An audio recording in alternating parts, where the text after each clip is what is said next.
Good morning বন্ধুরা, welcome back to my channel. আশা করি তোমরা সবাই খুব ভালো আছো আর আমিও বেশ ভালো আছি। তো এখন বাজে 6:45 আর দেখো চারিদিক কুয়াশা পড়েছে কেমন। আজকের বেশ ভালোই কুয়াশা পড়েছে। তো সকালের বাসি কাজবাজ হয়ে গেল, বেশিরভাগ কাজটা মাই করে দিয়েছে। আর মা জমিতে গেছে, আর সকালে মা স্নান টানও সব হয়ে গেছে। আর ওখানে দেখো রান্নার জন্য ভাত বসিয়ে দিয়ে গেছে। তো উনুনে রান্না করতে বেশি তাড়াতাড়ি হয় আর কি। আর বললাম না, আমাদের গ্যাসটা একটু মানে ডিস্টার্ব করছে, ওভেনটা অত ভালো জ্বলে না। তো ওটা না হয় সার্ভিস করতে হবে, আর না হয় ওভেনটাকে চেঞ্জ করতে হবে। তো দেখো এই ছোট উনুনেই রান্না, মানে রান্নাটা ভালো হয়। আমি এই ছোট উনুনটাই ভালো রান্না করতে পারি। তো এগুলো কাঠের উনুন, এগুলো রান্না করার কোনো অসুবিধাই নয়। বিশেষ করে যেগুলো পাতা, তারপরে ওই খড় নাড়া, এইগুলো জাল দেওয়ার উনুন না, সেইগুলো আমি একা একা জাল দিয়ে রান্না করতে পারি না।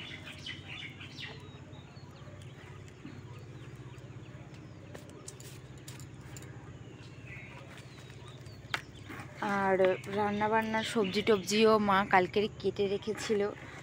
সকালে তাড়াহুড়ো করে, তো এত সকাল সকাল সব কিছু করাটা সম্ভব নয়। তো ওই জন্যই আর কি মশলাও করা হয়ে গেছে কাল রাত্রেবেলা। তো সকালে রান্না থাকলে আর কাজের এরকম তাড়াহুড়ো থাকলে মানে রাত্রে সব রেডি করে রাখতে হয়। কাঠের জাল বলো আর মানে নাড়া কুটির এইসব জাল বলো, প্রচণ্ড মানে এইসব উড়ে উড়ে পড়ে তরকারিপত্রে এইসব, তাই ঢাকা ঢাকা দিয়ে করতে হয়।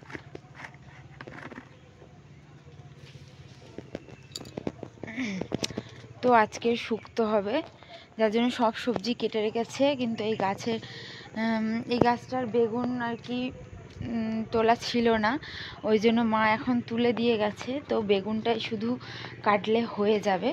তো দেখো, তো এই গাছটাতে তো ভালো বেগুন ধরে, তোমাদেরকে দেখালাম না যে দেখো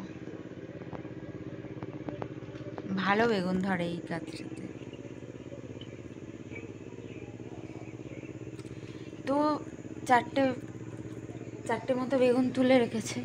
তো অনেক বেগুন ধরেছে, ওগুলো শীতের বেগুন আর কি।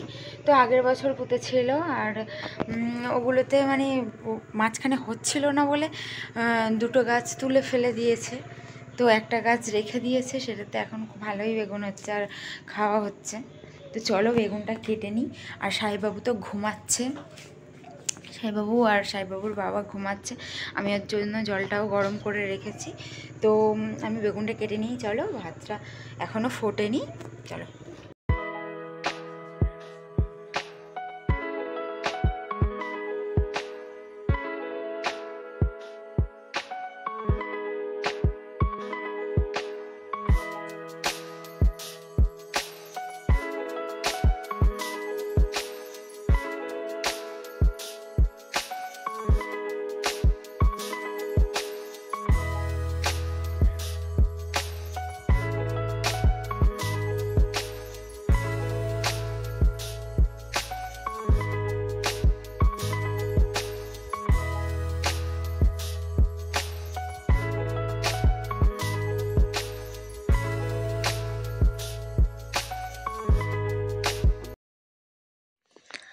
তো ভাত হয়ে গেছিলো আর আমি চলে গেছিলাম রান্না করতে। আমি সবজি টবজি তো কাটাই ছিল, তোমাদের বলেই দিলাম। আর বেগুনটা কেটে নিলাম, কেটে নিয়ে আমি রান্না করতে চলে গেছি। তার মধ্যে সাহেববাবু উঠে গেছিলো, কার্টুন দেখছিল। তারপরে ওর বাবার সাথে আবার ঘুরতে গেল। ঘুরে থেকে মানে সঙ্গে সঙ্গে উঠে তো আর খায় না। তো ঘুরে টুরে এসে আমি খাবারটা করে রেখেছিলাম, ওর বাবাকে বললাম খাইয়ে দিতে। ওর বাবার কাছে ও খেয়ে নেয়, ভালোভাবেই খেয়ে নেয়। তো যাই হোক, আমি রান্না করছি দেখো। আজকে যেহেতু শুক্তো করব, তো সব সবজিগুলো ভেজে ভেজে ভেজে ভেজে রেখে দিচ্ছি। আর সকালে তেমন একটা ঠান্ডাই পড়েনি, আর এই কদিন ঠান্ডাটা তেমনভাবে পড়ছেও না, মানে বোঝাই যাচ্ছে না ঠান্ডা পড়ছে। রাতের দিকটা একটু ঠান্ডাটা লাগছে, কিন্তু দিনের বেলা ধরো সকালের দিকটা কুয়াশা কুয়াশা পড়ছে, কিন্তু তাহলেও ঠান্ডাটা অনেকটাই কম মানে কি পুরো হালকা পাতলা ঠান্ডাই আছে। তো যার জন্য গায়ে কিছু দিতেও লাগছে না, আর ঠান্ডা হাওয়াও চলছে না। তো গরমকাল ধরতে গেলে পড়েই গেছে। আর দেখো কলাগুলো কেটে রেখে দেওয়া হয়েছিল থালার মধ্যে আটা আটা আটা আটা লেগে ভর্তি হয়ে গেছে। তো কলার আটা এরকমই হয়, তাই না? তো দেখো আমার রান্নাবান্না তো হয়ে গেল, আর এখানে চলে এসেছে মিঠি। একের আমের রক্ষে নেই, তার ওপর সুগ্রীব দোসর, এটাই হয়েছে। তো দেখো মানে সাহেববাবু তো ওকে আমি নিজেই রাখতে পারি না, তারপর মিঠি এসেছে, আর সাহেববাবু এই খুন্তিটা নেওয়ার জন্য পাগল হচ্ছে। তো খুন্তিটা নিয়ে দেখো বালতির মধ্যে ডাল ঘাঁটছে, মানে জলটা নিয়েই ঘাঁটছে। তো জলটা নোংরা হয়ে গেছিলো, নোংরা জল আর কি। তো মিঠিকে বোঝালে একটু বোঝে, মানে ও একটু আমার দিকে ভয় পায়, তো যার জন্য ওকে সরিয়ে দিয়েছি। দেখো মিঠিও আবার ওটাই চাইছে, দুজনেই একই।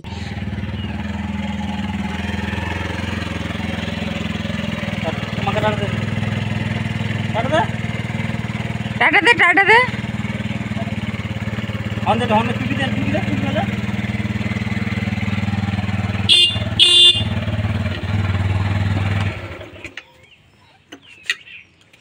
চলে যাচ্ছিস বাবার সাথে?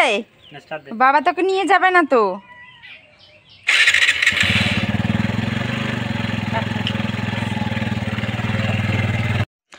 তো দেখো বেলা হয়ে গেল, কিন্তু আমার এখনও বিছানা গোছানো হয়নি, তো বিছানা গোছাবো আর কি। তো সব কাজ বাজ সারা হয়ে গেছে, আর সাহেববাবু ঘুমিয়ে পড়েছে, তো ওকে দোলাই দিয়ে দিয়েছি। আর পলাশ তো চলেই গেল কাজে আর কি। তো মা বাড়ি থাকলে আমি সকাল সকালেই বিছানাটা গুছিয়ে নিই। বিছানা যদি অগোছালো হয়ে থাকে আমার একদমই ভালো লাগে না, দেখতেও ভালো লাগে না, মানে সেই বিছানায় ওঠা তো দূরের কথা। তো যাই হোক, মা নেই, যার জন্য রান্নাবান্নার কাজে আমার তাড়াহুড়ো করে চলে যেতে হয়েছে। তো ওই জন্য আর কি বিছানাটা দেরি করেই গোছাচ্ছি। আর জানালা তো খোলা হয়ই না, তোমরা জানো। তো দেখো বিছানা গোছাতে গোছাতে আমি আমার সাহেববাবুকে একটু দেখে আসছি, কারণ আমার ভীষণই ভয় লাগে ওকে নিয়ে এদিক থেকে ওদিক হয়ে গেলে। আর এখন হাঁটতে শিখেছে, হাঁটতে শেখার জন্য নয়, মানে বাচ্চারা কখন কি এদিক ওদিক হয়ে পড়ে যায় সেটাই ব্যাপার আর কি। তো যাই হোক, চলো বিছানাটা গুছিয়ে নিই। তো দেখো আমার বিছানা গোছানো কমপ্লিট হয়ে গেছে, আর সব কিছু টিপটাপ থাকলে দেখতেও কত সুন্দর লাগে, তাই না? মানে চোখ জুড়িয়ে যায়, সব কিছু যতটুকুই থাকুক একটু গোছানো গাছানো থাকলেই ভালো। তো বন্ধুরা, সাহেববাবু যেহেতু ঘুমিয়ে পড়েছে আর পলাশ তো বেরিয়েই গেছে তোমরা দেখলে, সেই জন্য আমি কয়েকটা জামা কাপড় ভিজিয়ে দেবো, কারণ এখনও ভেজানো হয়নি, সঙ্গে সঙ্গে ভিজিয়ে তো কাচাও যায় না, যার জন্য কয়েকটা জামা কাপড় ভিজিয়ে রেখে দেবো, পরে কেচে নেব। আর মা তো বাড়িতে নেই, তো চলো সাহেববাবু ঘুমিয়ে পড়েছে, সেই ফাঁকে আমি স্নানটা করে আসি, চলো। তো আমার স্নান করা হয়ে গেছে তো অনেক আগেই, তার মাঝখানে আবার জামা কাপড়গুলো ভিজেছিলাম সেগুলোও কেচে দিলাম। আজকে সাহেববাবুর জন্য আর আলাদা করে রান্না বান্না করিনি, আজকে ডাল হয়েছে, ওই ডাল আর আলু ভাতে দিয়ে দিয়েছিলাম, তো আজকে ডাল আর আলু ভাতে খেয়ে নেবে। তো সাহেববাবু ঘুম থেকে উঠে গেছে, তাই ওকে স্নান করিয়ে দিতে এসেছি। দেখো দেখো বন্ধুরা, এখন 5:30 বাজে, এর মাঝখানে আর তোমাদের সাথে যে কথা বলবো সেই রকম মানে সময় সুযোগ হয়ে ওঠেনি, কারণ আমাদের এই পাশেই মাইক বাজছিল খুব জোরে জোরে, কোনো একটা অনুষ্ঠান হচ্ছে বা কিছু, মানে মুসলিমদের আর কি। তো যাই হোক, যার জন্য কিছুটা ভিডিও করতে পারিনি। তারপরে আজকে দুপুরে অনেক দিন পরে একটু শান্তিতে ঘুমিয়েও পড়েছিলাম, কারণ সাহেববাবু কে কোলের মধ্যে করে নিয়ে শুয়েছিলাম, ও ঘুমিয়ে পড়েছে, আর তার সাথে সাথে আমিও ঘুমিয়ে পড়েছি। তো যার জন্য এর মাঝখানে আর ভিডিও অন করা হয়নি। আর এখন তো সন্ধে হতেই চললো, যেহেতু গরম গরম পড়ে যাচ্ছে, সেহেতু দেখো মানে এখন বেলা বড় হচ্ছে, তো এখনও সন্ধেটা হয়নি আর কি। তো যাই হোক, সাহেববাবু ওর ঠাম্মার সাথে গেছে, ওর মানে ছোট ঠাম্মার বাড়িতে। তো ওকেও মানে খাইয়ে দাইয়ে দিয়েছি, ও ঘুরতে চলে গেছে। আর এই মাত্র মাইক বন্ধ হলো, তো ভাবলাম তোমাদের সাথে একটু কথা বলা যেতেই পারে। তো দেখো একদম তো গরম গরম চলে এসেছে, এবার গরমকালটা চলে আসবে, পুরো বাজে গরমকালটা তো আমার একদমই পছন্দ নয়। তো সামনেই আসছে সরস্বতী পুজো, কিন্তু তারপরে দোল, আর এই এত তাড়াতাড়ি ঠান্ডাটা চলে যায় না, এবারে হয়তো এত তাড়াতাড়ি ঠান্ডাটা চলে যাবে, কারণ সেরকমই ভাব মনে হচ্ছে। তো যাই হোক, সামনে সরস্বতী পুজো আসছে, কার কী প্ল্যান অবশ্যই একটু জানিও। তো আমার কোনো প্ল্যান নেই, বিয়ের আগেও কোনো দিন কোনো প্ল্যান ছিল না, কারণ বাড়ির থেকে বার হতে দিত না সত্যি কথা বলতে। তো এখানে যদি কোনো কাকিমা টাকিমা আমার ভিডিও দেখো, তাদেরকে বলবো যে মেয়েদেরকে কোনো দিন এরকমভাবে অনুষ্ঠানে ধরে বেঁধে রাখবে না বাড়িতে, কারণ তারা তো বিয়ে করে অন্য জায়গায় শ্বশুরবাড়ি যাবে, তাই তাদের মানে ইচ্ছেগুলো এখন যদি না পূরণ হয়, আমার মা যেরকম বলতো যে এখন যাবি না পরে যাবে, কিন্তু আমার কপালটাই দেখো এখনও আমি যেতে পারি না, মানে বরের সাথে বেরোতে পারি না, তো ওর কাজের জন্য। তো যাই হোক, ছুটি থাকে না। আর এবারে সরস্বতী পুজো, আর এই রকম শ্বশুরবাড়ি পেলে তো সবার কপাল পুড়ে ছারখার হয়ে যাবে। কারণটা কি জানো, আসলে আমাদের হচ্ছে শুভ ছুঁচু। তো এর আগে মরা ছুঁচু হয়েছিল, অসৌচ, তোমরা দেখেছো, যারা আমার ডেইলি ভিডিও দেখো তারাই দেখেছো যে সবে মাত্র কয়েকদিন হলো আর কি, মনে হয় 4-5 দিন হলো যে মানে মরা ছুঁচুটা কেটেছে। তার মধ্যে আবার একটা মানে দাদা, মানে আমার সম্পর্কে আর কি ভাসুর হয়, ওনার আর কি মেয়ে হয়েছে। তো যাই হোক, এদের জ্ঞাতি অনেক বড়, তো যার জন্য এইসব ছুঁচু এটা সেটা হতেই থাকে। আর দেখো সরস্বতী পুজো এবারে অঞ্জলিটাও নিতে পারবো না, তাহলে ভাবো আমার মতো কপাল কি আর কারো আছে? মানে এখানে বিয়ে করে আসার পরে সব পুজো পার্বণ আমার প্রায় উঠেই গেছে।